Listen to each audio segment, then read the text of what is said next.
Entidades e seres cósmicos são personagens recorrentes nas histórias da Marvel. Existem vários por aí, mas normalmente existem poucas histórias sobre eles. São pouco explorados, não tem muitas aparições, então a quantidade de informações é bastante limitada. Os seres cósmicos são conhecidos pelo seu extremo poder, muito maior que a maioria dos super-heróis ou vilões dos quadrinhos. Normalmente, eles têm alguma utilidade cósmica no universo, por isso pode ser bastante perigoso interferir com eles. Essa lista é imensa, então eu dividi em outros vídeos que virão conforme o tempo. Esse aqui é o primeiro com a lista de 9 entidades cósmicas da Marvel. Começando com os Celestiais, são seres que vieram ao planeta Terra no início da vida, onde fizeram experimentos com o DNA dos seres terrestres e daí teriam criado duas novas raças, os Eternos e os Deviantes. Essas raças, inclusive, são considerados os descendentes dos mutantes. A interferência dos Celestiais na Terra acabou dando origem a diferentes civilizações também, como os Aztecas, os Incas, os Egípcios e os Atlantes. São mostrados com tamanhos gigantescos e tão poderosos quanto outras entidades cósmicas. Vestem um tipo de armadura e com elas têm uma aparência humanoide. Dentro dessa armadura, os seres são um tipo de dimensão à parte. Os Celestiais aparentam existir ao mesmo tempo em diferentes lugares do espaço e tempo.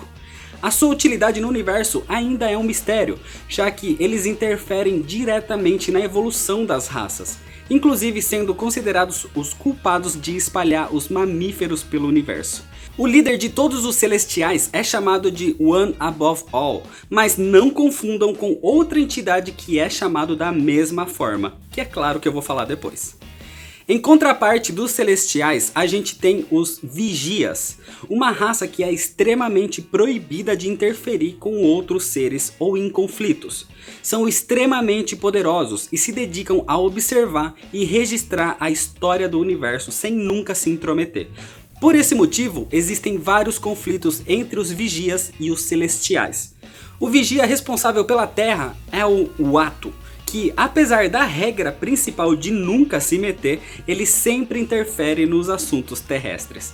Os Vigias são seres imortais que podem ser destruídos fisicamente, mas não deixam de existir, podendo ressuscitar a qualquer momento. Uma das entidades mais conhecidas pelos humanos, principalmente pelos X-Men, é a Força Fênix. Uma entidade imortal, é o fogo da vida e da morte, uma manifestação cósmica da junção da psique de todos os seres vivos. A Força Fênix tem o poder com o potencial tão destrutivo que pode destruir por completo qualquer parte do universo e absorver a energia das estrelas, mas é capaz de criar vida a partir das próprias cinzas. Tem poderes psíquicos e mentais de alcance cósmico, absorve força vital dos seres vivos, pode abrir portais dimensionais, se teletransportar através do espaço e tem conhecimento universal. A Força Fênix sempre busca um hospedeiro com grandes capacidades psíquicas que seja capaz de resistir ao seu poder. E a principal hospedeira foi a mutante Jean Grey. A sua filha Rachel Summers também foi hospedeira, assim como a Hope, que dominou a Fênix na saga Vingadores vs X-Men e foi responsável por reconstruir o Gene X nos mutantes que tinham perdido suas habilidades em Dinastia M. Uma entidade considerada uma das forças primordiais e essenciais do universo é a morte. Ela é responsável pela alma das criaturas quando morrem. É a personificação do fim da vida no universo Marvel, até mesmo de seres imortais. É uma entidade fundamental para os seres vivos, já que, se existe vida, também existe a morte. Mas ela tem uma certa rivalidade com outra entidade, a Eternidade, de quem eu vou falar mais tarde. A morte normalmente é representada como um esqueleto vestindo um manto preto, mas pode assumir várias formas, como bem decidir, e normalmente é vista como uma mulher mesmo. Ela é adorada pelo titã louco, Thanos, que faz de tudo para agradar sua amada, como foi visto na HQ Desafio Infinito. A entidade Esquecimento, conhecido mais pelo nome em inglês Oblivion, representa de certo modo outro aspecto da própria morte. Ele representa a inexistência. Por ser uma força de oposição à expansão do universo, tem uma grande rivalidade com outra entidade, o Infinito, de quem eu também vou falar mais tarde. O esquecimento, junto da morte, da eternidade e do infinito, fazem parte dos 4 seres fundamentais para a existência do universo. O intermediário, conhecido em inglês como in-betweener, representa a dualidade das coisas, é a personificação física do equilíbrio cósmico, como o bem e o mal, o caos e a ordem, ou a vida e a morte. Ele é considerado um agente de outras 2 entidades, conhecidas como Mestre Ordem e Lorde Caos. O intermediário tem a função de manter o equilíbrio no universo, mas apesar dos seus poderes cósmicos de até alterar a realidade, o intermediário não é onisciente. Ele é a representação da dualidade, ele tem o mesmo tanto de poder quanto de fraqueza, tanto conhecimento quanto ignorância, e até mesmo existência e não existência. O Cronos é um dos seres cósmicos que veio da raça dos Eternos, a criação dos Celestiais na Terra. Ele lutou contra seu irmão Urano, que estava tentando dominar o mundo, e depois de vencer, o Cronos decide se dedicar à ciência e consegue isolar a energia cósmica que torna os Eternos diferentes dos humanos. Mas com isso, uma explosão acontece e ele morre, mas ressurge logo em seguida como uma entidade cósmica. Os Eternos eram considerados deuses e o Cronos era o líder deles. Como entidade, o Cronos controla todo o fluxo do tempo, inclusive tendo um certo interesse a mais pela entidade Infinito. O Cronos teve alguns filhos. Um deles é Zuras, conhecido também como Zeus, que ficou como líder dos Eternos na Terra. Outro é Alars, também conhecido como Mentor, que é o líder dos Eternos em Titã, uma das luas de Saturno. E por sua vez, o Mentor também teve um filho, bem conhecido de vocês, Thanos. Ou seja, Cronos é o avô de Thanos. Gigantos era um planeta imenso, de tamanho que se igualava a grandes galáxias, mas seus habitantes eram pacíficos, até que um dia o planeta foi invadido por uma raça de conquistadores chamada Eternos. Não são os mesmos Eternos da Terra. Esses aqui também são crias dos Celestiais, mas criados em um planeta na galáxia de Andrômeda.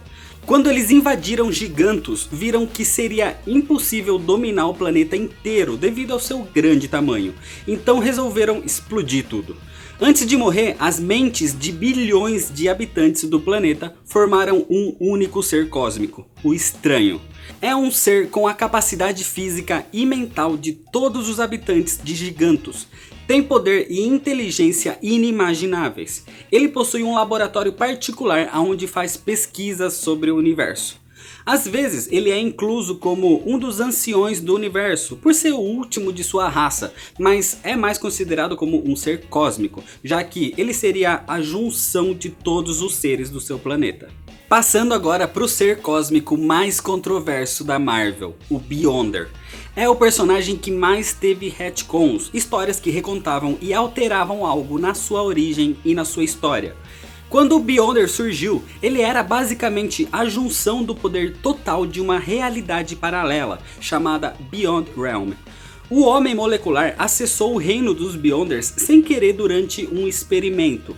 Uma parte desse universo deu os poderes ao Homem Molecular, e a partir daí o Beyonder teria descoberto esse novo mundo, que era o universo 616 da Marvel. A partir daí, para estudar melhor a vida, ele criou um torneio com alguns seres da Terra, que foi as Guerras Secretas de 1984. Mas a Marvel decidiu mudar um pouco as coisas. Os Beyonders seriam uma raça de um outro universo, infinitamente maior que todo o multiverso da Marvel, e são os responsáveis pela criação dos cubos cósmicos, itens de extremo poder, capazes de alterar a realidade. Quando o Homem Molecular acessou a realidade dos Beyonders, ele acessou na verdade um desses cubos. Uma parte do poder foi absorvido por ele e a outra ganhou consciência e se tornou o personagem Beyonder. Por isso, o Beyonder acabou se fundindo ao Homem Molecular no futuro, criando um novo ser, a Cosmos. Mas a Marvel decidiu alterar mais uma vez a história dele, dizendo que quando aconteceram as Guerras Secretas, o Professor Xavier tentou entrar na mente do Beyonder e ali ele descobriu que na verdade ele é um inumano com o gene mutante também. E já nasceu com grandes poderes, mas quando foi exposto às névoas terrígenas, ele ganhou poderes incalculáveis, permitindo ele de alterar a realidade. Essa nova abordagem do personagem é bastante confusa. Então, uma das teorias é que o Beyonder na verdade criou essa fantasia para que o Professor Xavier e os habitantes da Terra acreditassem que isso era verdade. No reino dos Beyonders, então, existem os seres chamados de Beyonders, que possuem extremo poder e, inclusive, juntando seus poderes, derrotaram várias entidades cósmicas, inclusive o próprio Tribunal Vivo. O Beyonder, antes do retcon, seria talvez o ser mais poderoso do multiverso, talvez mais ainda que o Tribunal Vivo, somente abaixo do One Above All. Depois do retcon, ele ainda seria extremamente poderoso, mas agora muito abaixo de outras entidades. E atualmente, os seres chamados Beyonders são sim extremamente poderosos, mas só superam entidades como o Tribunal Vivo quando se juntam, já que um único ser desses não seria capaz numa batalha dessas. Eu comentei sobre várias outras entidades aqui e não expliquei nada sobre elas ainda, como o Tribunal Vivo e a Eternidade, mas como eu disse, eu vou falar sim, só que em um próximo vídeo. Então, para não perder, se inscreve no canal se você ainda não é inscrito, deixa seu like se você gostou desse vídeo, deixa seu comentário falando qual é a sua entidade preferida desse vídeo aqui. Me segue lá nas redes sociais para ficar por dentro das novidades. Muito obrigado, valeu e até mais.